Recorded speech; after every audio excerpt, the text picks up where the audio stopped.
วันมันเช้าออกวันเนี่ยไม่ได้มันสวน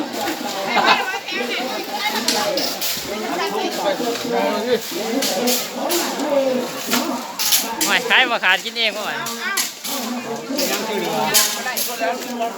บ้านกันบ้าน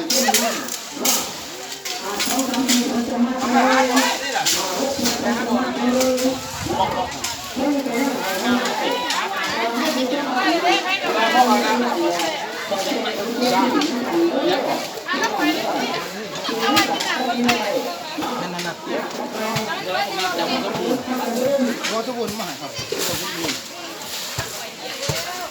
น้องมันไม่อ่านเลย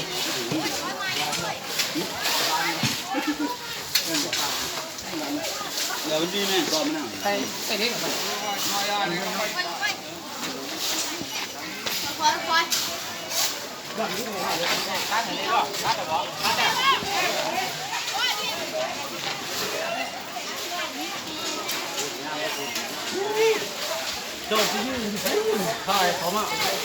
ไปแล้วไปแล้ว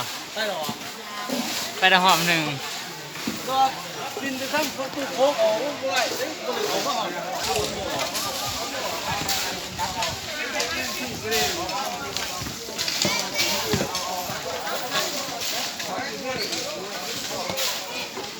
ก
ที่หาที่แก่นั่งโอแก้วของเรียนที่